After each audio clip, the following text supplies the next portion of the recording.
Across the country, there's been no relief as food costs keep rising. A recent Associated Press poll shows more than half of Americans consider grocery costs to be a major source of stress. CBS News correspondent Jolene Kent hit the aisles to find out what's driving up prices and how you can save.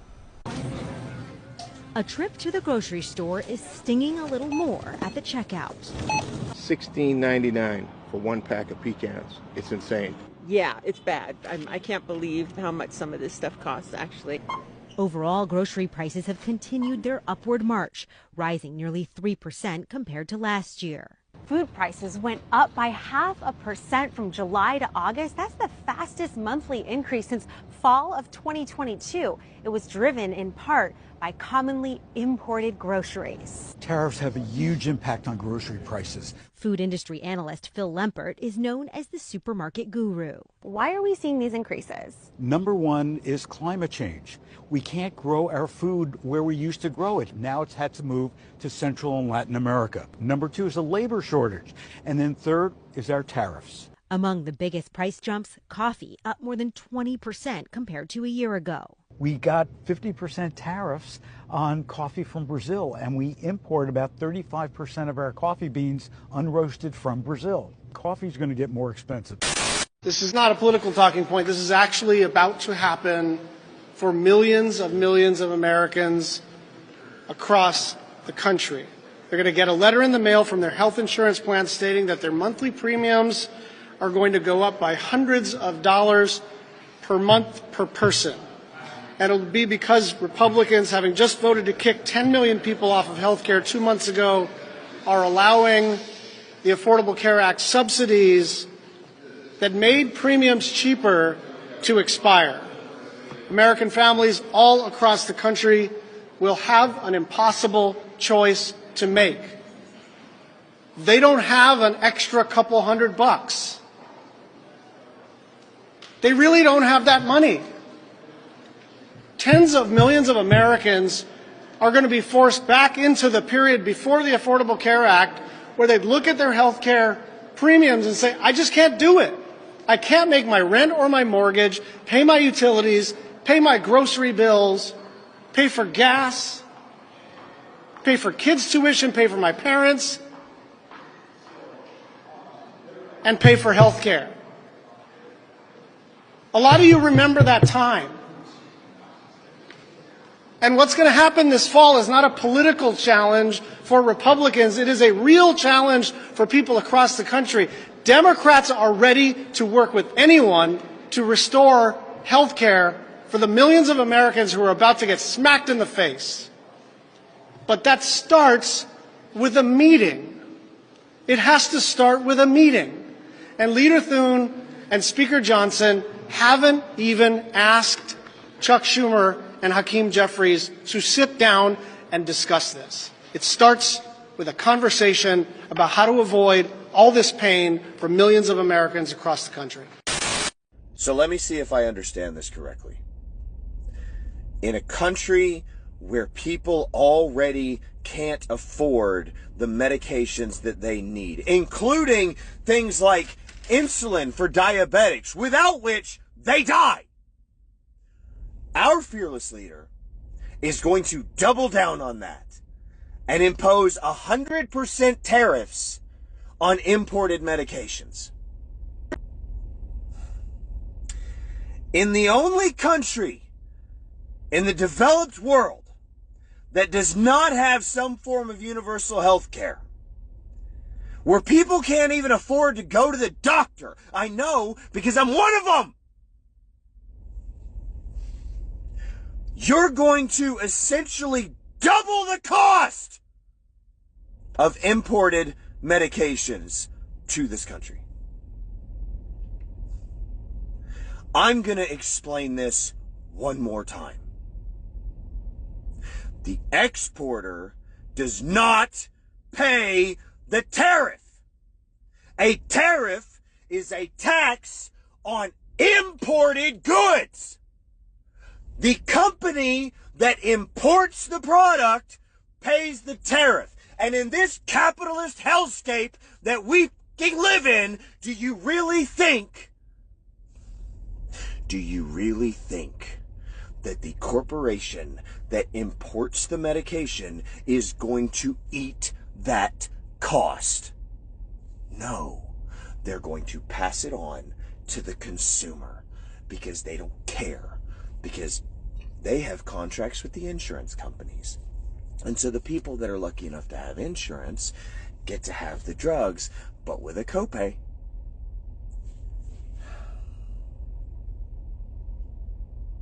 I'm so tired. We're all just so exhausted at this point.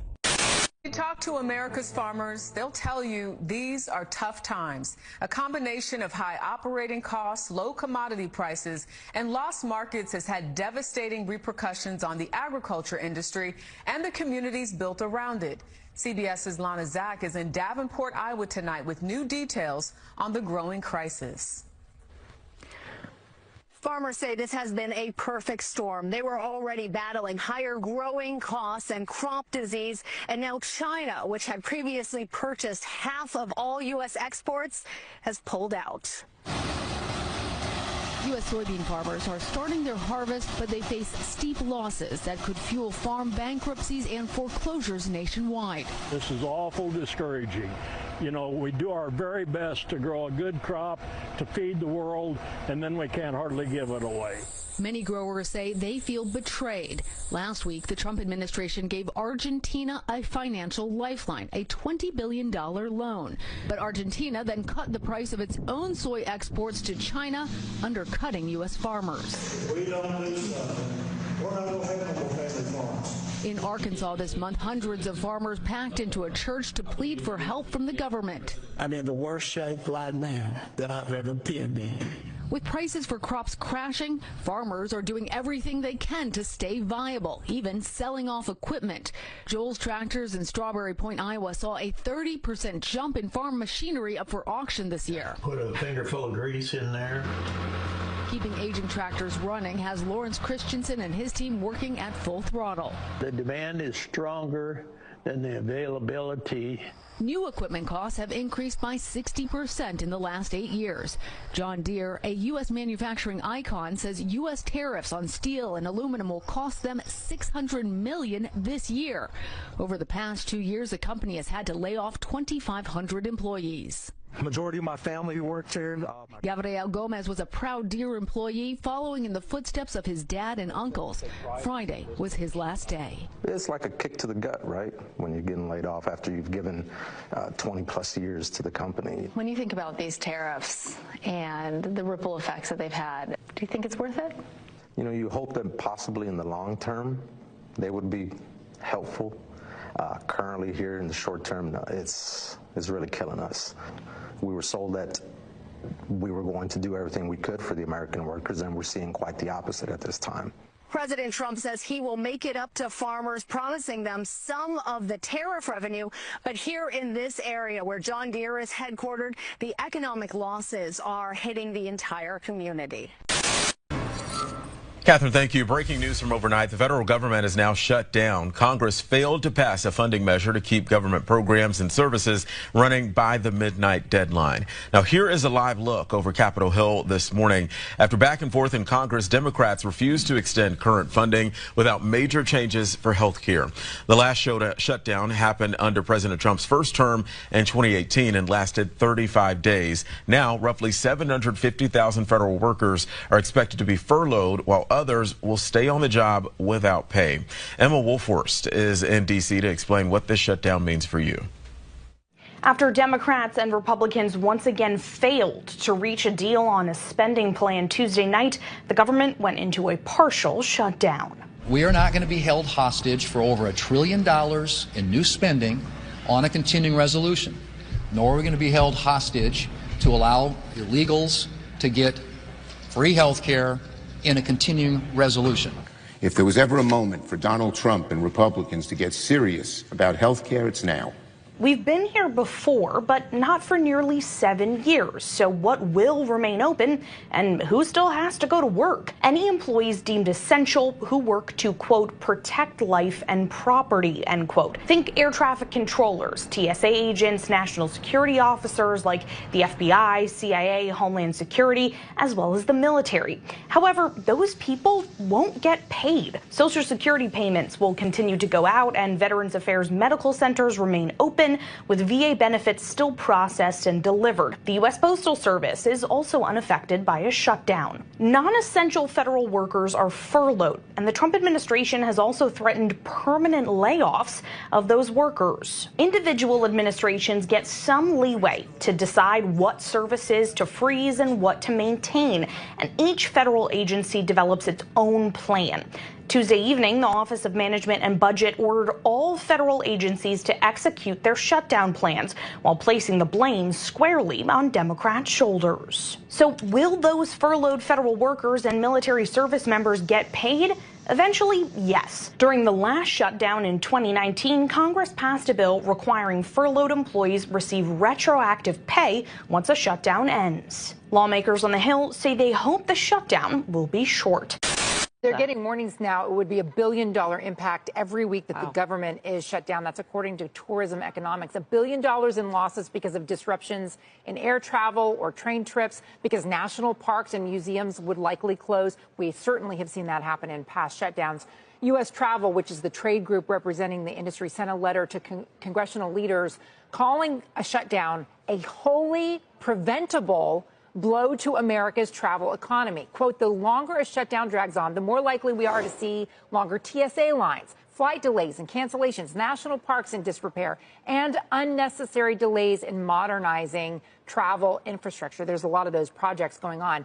This was according to CEO Jeff Freeman in a news release. They're pointing to an Ipsos survey that showed 60% of Americans say they would cancel or avoid trips by air in the event of a shutdown. But look, the travel industry has already seen softer demand in the second quarter through summer's end. International travel is noticeably off, especially from Canada. Hotel executives publicly have grappled with shrinking government business because jobs were slashed earlier this year. There were fewer government people traveling, staying at hotels. If you have whole departments shuttered and federal workers furloughed, that most certainly would hit the travel industry, not just hotels, but restaurants that cater then to government workers who go to conferences and things like that. So it has a ripple effect beyond just TSA lines, so to speak. Right. Hey, everybody. We have a 5-alarm fire at the Department of Justice. I don't like to be alarmist, but this is a crisis and you need to know what's going on. I'm Liz Oyer, the former pardon attorney for the Department of Justice. The Justice Department is the largest law enforcement agency in our country. It has enormous power to investigate, prosecute, and jail people. If those powers are misused, it puts us in danger and it can ruin lives. Over the last few months, I've been telling you about the dominoes that are falling inside the Department of Justice. First, it was Trump's appointment of his personal attorneys to run the place, like it's his personal law firm. Then it was the mass firings of career experts who stood in the way of the president's political agenda. Then all the guardrails were removed, oversight of ethics, professional responsibility, transparency.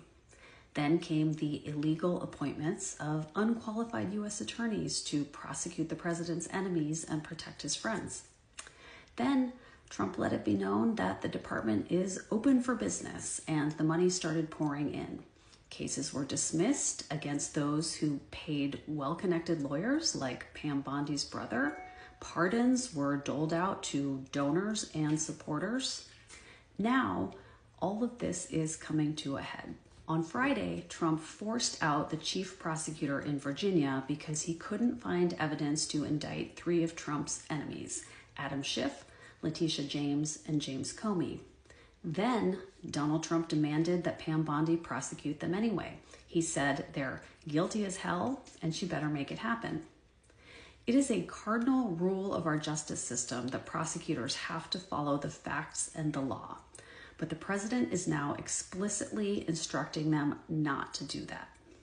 The question for all Americans now is, where does this end? Is Donald Trump going to start ordering prosecutions of all those who criticize him? All those who didn't vote for him? Is he going to start jailing his enemies en masse? We also need to remember that the Department of Justice is responsible for keeping us safe. But Trump has filled the place with people who have no idea how to do that.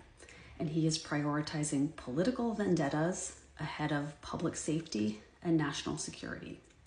We all need to speak up and push back against this loudly and urgently before it's too late. Does anybody else actually lose sleep over the way the country is? I'm so worried. I haven't slept good in months. I've been hoping and praying things will change, but it doesn't seem like they are. It's very sad and scary to me.